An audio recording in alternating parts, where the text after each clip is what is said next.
Hello दोस्तों, नमस्कार। और आज हम बात करने वाले हैं गुप्त काल के बारे में। ठीक, ये वीडियो आर ओ के एग्ज़ाम के लिए मोस्ट इम्पोर्टेंट वीडियो साबित होने वाला है। और इसके साथ जो है यह वीडियो अदर एग्ज़ाम के लिए भी उतनी ही इम्पोर्टेंट साबित होगी जितनी कि आर ओ के एग्ज़ाम के लिए है। बिना किसी देरी के हम सीधे टॉपिक पे आते हैं और टॉपिक को डिस्कस करेंगे। अगर आप सच में आर ओ के लिए सीरियस हैं तो प्लीज़ इस वीडियो को अंत तक ज़रूर देखें। यहाँ पर पहला क्वेश्चन कह रहा है, और ये कह रहा है कि गुप्त राजवंश का प्रथम शासक कौन था। गुप्त राजवंश का प्रथम शासक था श्रीगुप्त। इम्पोर्टेंट है, याद रख लेना। गुप्त वंश का प्रथम शासक कौन था? श्रीगुप्त। ठीक है। दूसरा क्वेश्चन कह रहा है, नगरों का क्रमिक पतन किस एक काल की महत्वपूर्ण विशेषता थी। ये महत्वपूर्ण विशेषता थी गुप्त काल की। ठीक है ना। यही बात करें आगे।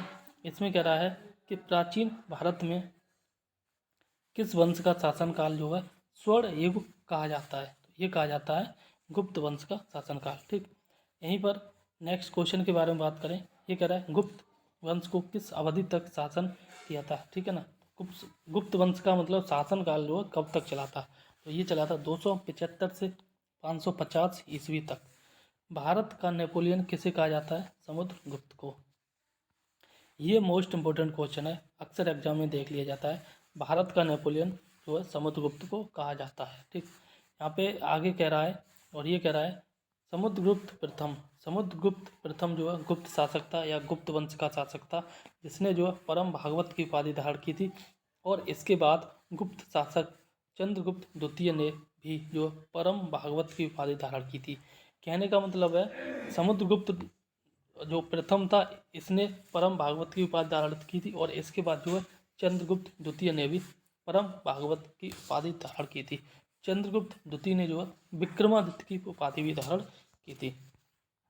नेक्स्ट क्वेश्चन कह रहा है, ये कह रहा है गुप्त संवत की स्थापना जो है किस शासक ने की थी, और ये की थी चंद्रगुप्त प्रथम ने। ठीक, चंद्रगुप्त प्रथम ने।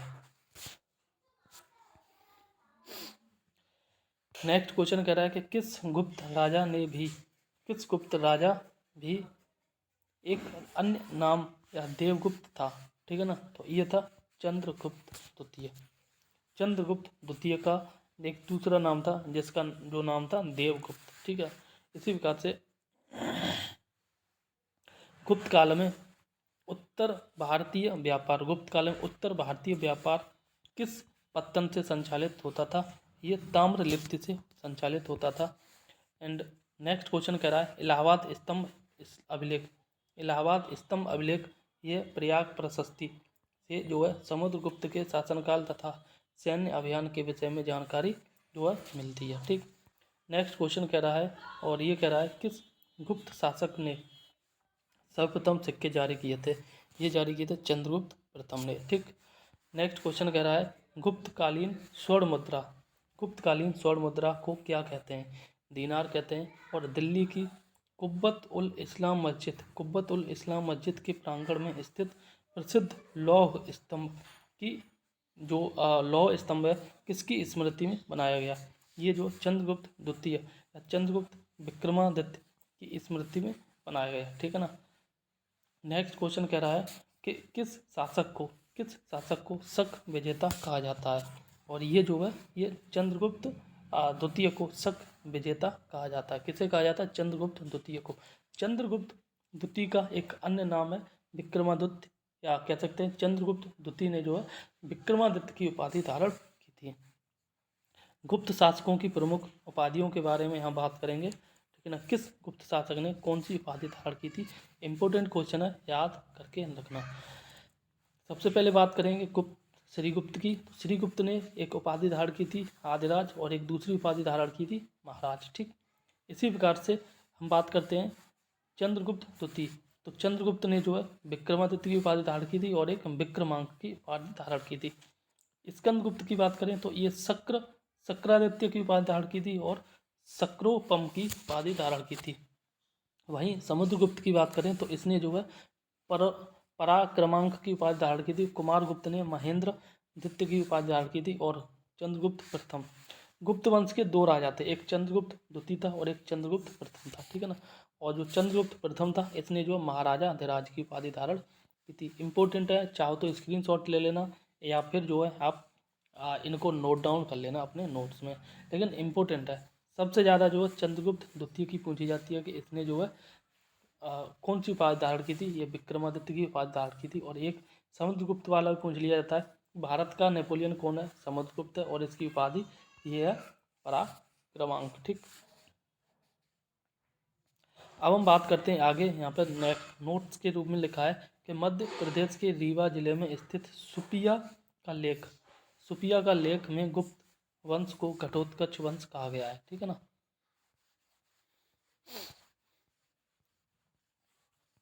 अब यहाँ पे बात करेंगे गुप्तकालीन अधिकारियों के बारे में, ठीक है। गुप्तकालीन अधिकारी और इसके विभाग, जैसे महासेनापति का विभाग होता था, सेना का सर्वोच्च अधिकारी थे, ठीक है ना। वहीं बात करें रण भांडागारिक का जो विभाग होता था, ये था सेना की आवश्यकताओं की पूर्ति करने वाले प्रधान अधिकारी को, ठीक। इसी प्रकार से महासंधि विग्राहक ये युद्ध एवं शांति का प्रधान हुआ करता था। और जैसे आज की डेट में हम बात कर सकते हैं विदेश मंत्री के बारे में, ठीक।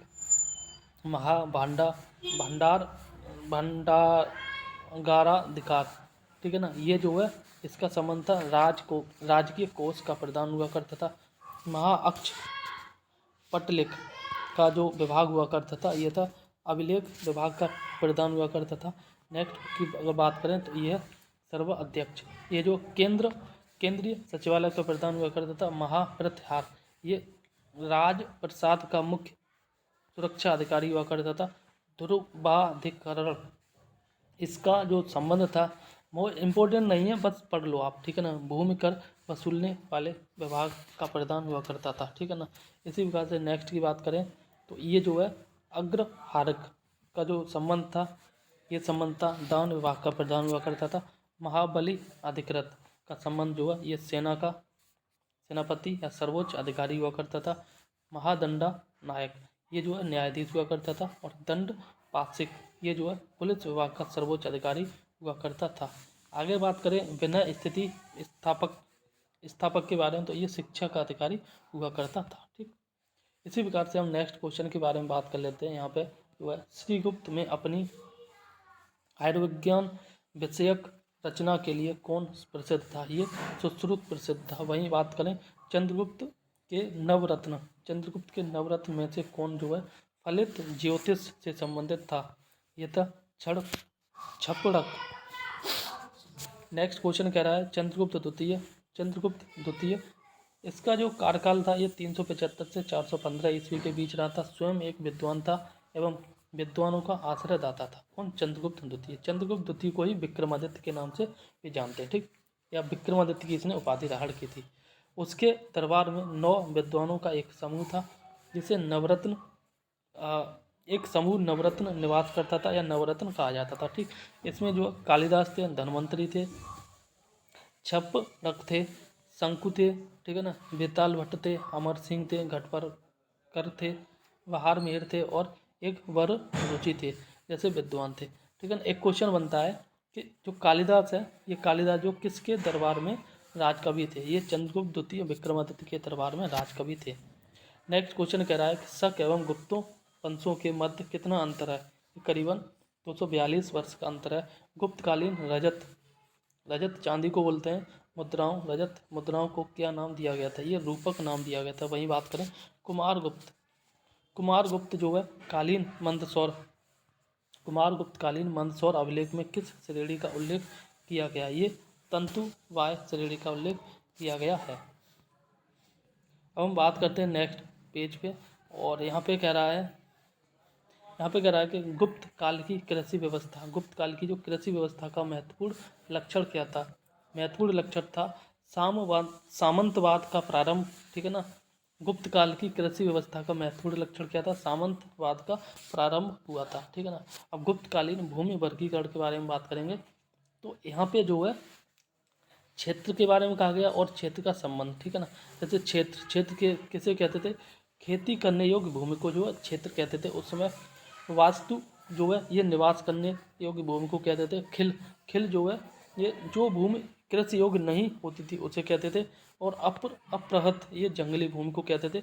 और चारागाह ये जो है पशुओं के चरने के लिए छोड़ी गई भूमि को कहते थे। यहाँ से क्वेश्चन बन जाता है कि क्षेत्र गुप्तकालीन समय में क्षेत्र किसे कहते थे? खेती करने योग्य भूमि को, वास्तु निवास करने योग्य भूमि को, खिल जो है ऐसी भूमि जो कृषि योग्य नहीं है उसे, और अपृहत जंगली भूमि को, चारागाह ऐसी भूमि जो चारा पशुओं के चरने के लिए छोड़ी गई है। ठीक है ना, इस प्रकार से।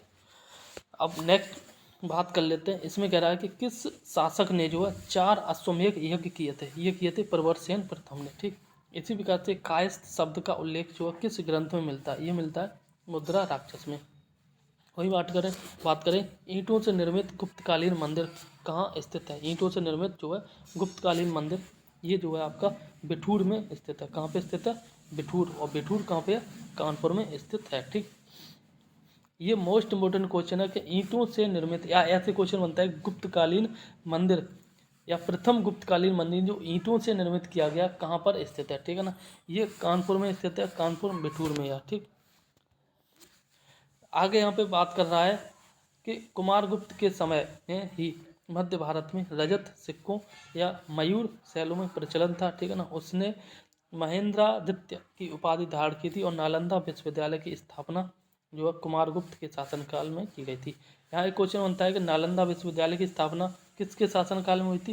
कुमारगुप्त के शासनकाल में। और कई बार ऐसे भी क्वेश्चन बनता है कि नालंदा विश्वविद्यालय की स्थापना किसने की थी? कुमारगुप्त ने की थी। ठीक है ना, नेक्स्ट यहाँ पे बात कर रहा है कि गुप्त काल में पैठन की प्रसिद्धि का क्या कारण था? ये था व्यापारिक मंडी। वही बात करें शतरंज का खेल भारत में गुप्त काल के दौरान प्रारंभ हुआ था, जहाँ इसे चतुरंग के नाम से जाना जाता था। और यह भारत से यह ईरान एवं तत्पश्चात यूरोप पहुंचा था। ठीक, नेक्स्ट क्वेश्चन के बारे में बात करें तो यहाँ पे कह रहा है, और ये कह रहा है गुप्त काल में किस बंदरगाह से दक्षिण पूर्वी एशियाई राष्ट्रों का जहाज रवाना होते थे, ये ताम्रलिप्ति से। ठीक है, नेक्स्ट क्वेश्चन कह रहा है कि किस चीनी यात्री ने गुप्त काल में भारत की दशा का वर्णन किया था? ये फायान। और फायान जो है चीनी यात्री था। फायान जो चंद्रगुप्त द्वितीय विक्रमादित्य के शासनकाल में भारत में आया था। ठीक, नेक्स्ट क्वेश्चन कह रहा है भारत जो है हिंदू देवी देवताओं को समर्पित सबसे प्राचीन मंदिर किसके काल का है? ये जो है गुप्त काल का मंदिर है। नेक्स्ट क्वेश्चन कह रहा है सती प्रथा का प्रथम अभिलेख। ये मोस्ट इंपोर्टेंट क्वेश्चन है। सती प्रथा का प्रथम जो अभिलेख साक्ष्य एरड़ अभिलेख से प्राप्त होता है। ठीक है, और इसके बाद आगे कह रहा है कि यह अभिलेख जो 510 ईस्वी का है, और इसमें जो है गोपराज नामक सेनापति की स्त्री। ये इंपॉर्टेंट क्वेश्चन नहीं है क्योंकि जनरली नहीं पूछा जाता, लेकिन इतना पूछा जाता है सती प्रथा का प्रथम जो साक्ष्य है वो मिलता है एरड़ अभिलेख से। ठीक है ना, बाकी डिटेल में देख लेते हैं। गोपराज एक सेनापति था, इसकी पत्नी थी, और इसने के सती होने का उल्लेख यहाँ पर दिया गया। ठीक, आगे कह रहा है गुप्त काल में चीनी से भारत में किस वस्तु का आयात किया जाता था? ये किया जाता था रेशम कपड़ा का। ठीक, यहाँ पे कह रहा है आगे कल्हड़ के अनुसार जो अशोक ने अपने शासन के 7वें वर्ष में कश्मीर को जीता था तथा कश्मीर में श्रीनगर की स्थापना की थी। ठीक, श्रीनगर की स्थापना की थी। किसने जीता था? एक बार दोबारा, कल्हड़ के अनुसार जो अशोक ने अपने 7वें वर्ष में कश्मीर को जीता था। अशोक ने जीता था शासक के 7वें वर्ष में, और कश्मीर में जो श्रीनगर की स्थापना की थी। ठीक, अब हम यहाँ पे बात करेंगे गणराज्यों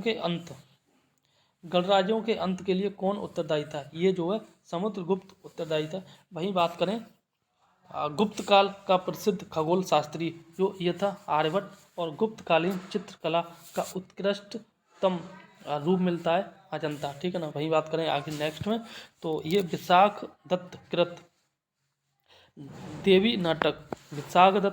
नाटक देवी चंद्रगुप्तम में उल्लेख मिलता है कि चंद्रगुप्त द्वितीय ने जो अपने बड़े भाई रामगुप्त की हत्या की थी। ठीक है ना, और नेक्स्ट क्वेश्चन कह रहा है कि किसके स्वर्ण सिक्के में या किसके सोने के सिक्के में हीन यानी कि मतलब मिलावट धातु का प्रतिशत सर्वाधिक था? ये जो है स्कंद गुप्त के शासक में सोने के सिक्कों में सबसे अधिक मिलावट देखी गई है। ठीक, अब नेक्स्ट क्वेश्चन कह रहा है गुप्त काल में लिखित संस्कृत नाटकों में स्त्रियों एवं शूद्रों के संवाद किस भाषा में थे? ये प्राकृत भाषा में। ठीक, नेक्स्ट क्वेश्चन कह रहा है कि गुप्त वंश का अंतिम शासक कौन था? ये था विष्णुगुप्त। और नेक्स्ट क्वेश्चन कह रहा है चंद्रगुप्त द्वितीय विक्रमादित्य को किस कारण से जो है सकारी कहा गया? ये कहा गया है शकों पर विजय के कारण से। नेक्स्ट क्वेश्चन कह रहा है कि किस अभिलेख में समुद्रगुप्त को लिच्छवी दोहित्र बताया गया? ये जो है प्रयाग प्रशस्ति या प्रयाग अभिलेख में जो है समुद्रगुप्त को लिच्छवी दोहित्र बताया गया है। इसी प्रकार से हम नेक्स्ट क्वेश्चन के बारे में बात करें तो इसमें कह रहा है हुड़ों ने जो है स्कंदगुप्त के शासनकाल में आक्रमण किया था तथा इसमें जो है स्कंदगुप्त ने हुड़ों पर विजय प्राप्त की थी। नेक्स्ट क्वेश्चन कह रहा है कि गुप्त काल में श्रेणियों से बड़ी संस्था जिसकी शिल्प श्रेणियां सदस्य थी, ठीक है ना, को क्या कहा जाता था? ये नगर कहा जाता था, निगम। नेक्स्ट क्वेश्चन कह रहा है अग्रहार से क्या तात्पर्य था? अग्रहार का मतलब था ब्राह्मणों को दिया जाने वाला भूमि दान। नेक्स्ट क्वेश्चन कह रहा है विदिशा के पास उदयगिरी बुद्ध गुफाओं का निर्माण किस काल में हुआ था? ये गुप्त काल में हुआ था। ठीक, नेक्स्ट क्वेश्चन कह रहा है वराह गुहा का निर्माण जो है किस देवता के सम्मान में करवाया गया? ये जो है भगवान विष्णु के सम्मान में कराया गया था। अब आगे देखते हैं गुप्त साम्राज्य के समकालीन राजवंश, ठीक है ना, जिस समय गुप्त काल था उसी समय अन्य उनके विरोधी उनके कंपटीटर अन्य राजवंश कौन थे? ठीक है ना, और यहाँ पे हम बात करते हैं वाकाटक राजवंश की। ठीक है, इसकी स्थापना हुई थी 255 ईस्वी में और इसका संस्थापक इस वंश को स्थापित करने वाला राजा था विंध्य शक्ति।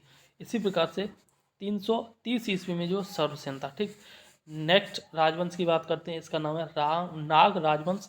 305 ईस्वी में स्थापना हुई थी भवनाग के द्वारा। ठीक है ना, नेक्स्ट है त्रैकूटक राजवंश। इंपॉर्टेंट ज़्यादा नहीं, बस पढ़ लो। त्रैकूटक राजवंश 415 ईस्वी में इंद्रदत्त के द्वारा स्थापित की गई थी।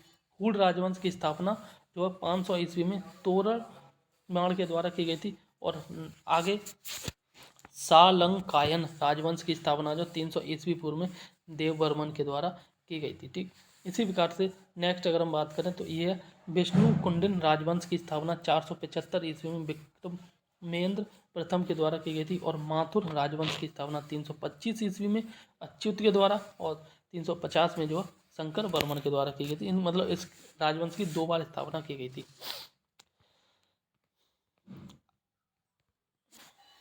देखो ये टॉपिक पूरा खत्म हो चुका है। अब नेक्स्ट टॉपिक है गुप्तोत्तर काल। ठीक है ना, तो नेक्स्ट टॉपिक के बारे में हम नेक्स्ट वीडियो में बात करेंगे। तो यहाँ पे इतना ही रखते हैं। तो वीडियो अगर अच्छी लगी तो प्लीज़ वीडियो को लाइक कर दें, दोस्तों में शेयर कर दें और चैनल को भी सब्सक्राइब कर लें अगर आपको इस वीडियो से ज़रा भी फ़ायदा मिल रहा है तो। ठीक, और इसी प्रकार से हम अन्य सब्जेक्ट के अन्य टॉपिक पे भी वीडियो बनाएंगे। तो प्लीज़ वीडियो को लाइक करें, दोस्तों में शेयर करें और चैनल को भी सब्सक्राइब कर लें। तब तक के लिए नमस्कार, जय हिंद।